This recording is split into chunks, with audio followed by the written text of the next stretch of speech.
So it's January and it's the middle of winter, and I'm noticing, and what's been highlighted to me is this contradiction of, and it's been raised up in social media by others as well, but it's come to me for a while now, this contradiction of the start of the new fiscal year, the start of the new year, and kind of old programs that run with that are contradictory to what's happening around us in nature. And for me, this coming year, I'm feeling more and more called to connect back with nature, get more in tune with nature. And that includes the cycles and the seasons. And so this contradiction is where we have a misalignment of kind of old programs running. And the larger conversation what I want to have here today is around when you are feeling yourself shift from one way of being and pulled into a new way of being, kind of what that process looks like and feels like. And so for me, I'm using this example of feeling called and pulled to align my life more with nature and the cyclical nature of nature and the seasons, and feeling still tugged in one area of the old way of being, of like, it's January, I've got to get goals out, we've got to get back to work, holidays are over. And they're very contradictory, because if you look out at nature right now, it's winter, right? It's resting, it's quiet, and not a lot's going on. And so it doesn't really make sense for me, if I want to align with nature, to be like, okay, go, go, go. I've got to get these goals and I've got to make this stuff happen. Because that's not what's happening. This is a rest period in nature. And so shifting more into that in my own personal life, feeling called to take more time and rest. That's certainly the guidance that's been coming to me over and over again.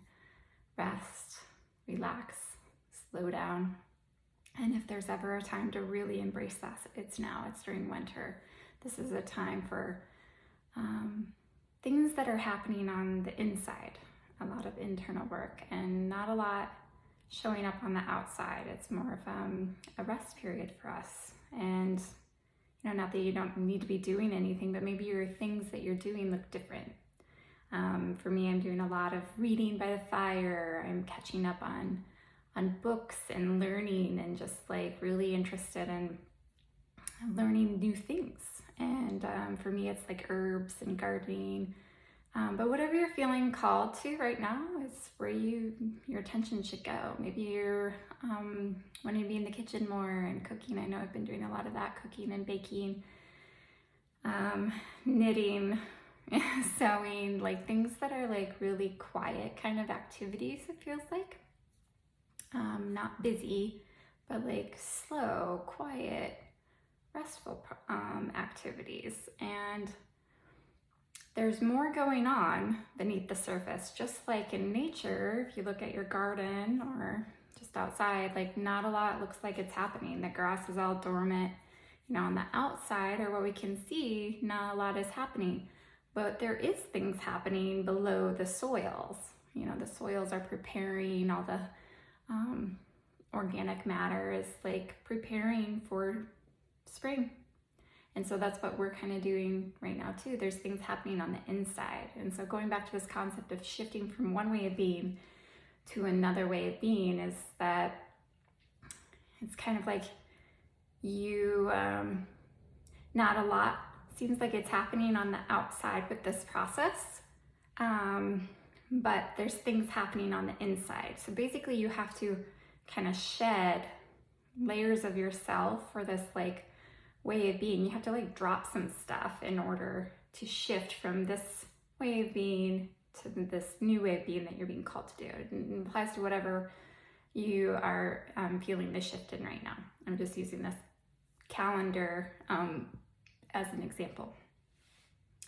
And so what can be happening for us emotionally, what may come up is kind of first of all, you usually get like some sort of awakening, like, oh, somebody is talking about this, or I read it in a book, or I heard it on a podcast. And I'm like, yeah, that's interesting. And then you've dipped your toe now into this potential new way of being. And then it's like this slow dance, like I said, to start releasing the layers and attachment to the old way of being, to move very slowly and shift into this new way.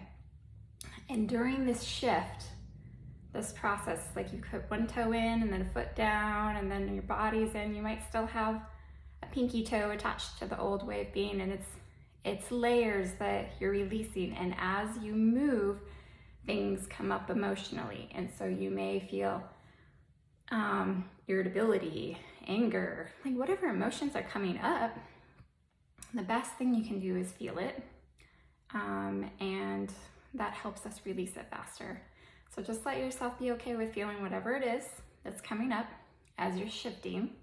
You might not even know you're doing this. I wasn't consciously aware of this until I was reflecting on it a moment ago. I'm like, oh, now I have the wisdom of what I just went through is shifting, and all these emotions coming up. And one emotion in particular, if you're in this place of like one foot in one camp and one foot in the other, and this new and old way of being, very common to feel kind of lost, feelings of lost, confusion, stuck, just kind of like, what am I doing right now? Like, who even am I? These kind of thoughts come up and these feelings, and it's very frustrating. And like for me, I felt a lot of like anger and irritability coming up, because but I'm supposed to be doing this, and now, but I want to be doing this, and and so know that that's okay. And it's totally normal and common, and for those emotions to come up and to feel kind of lost and confused. Know this, it's temporary. It won't last forever. And so as you continue to shift, those feelings will kind of peel off, and those layers will peel off, and you'll find clarity again and direction. The sun will come out, I promise. So yeah, just like nature, things are happening below the surface within us to make those shifts happen. And just trust the process. Give yourself some grace.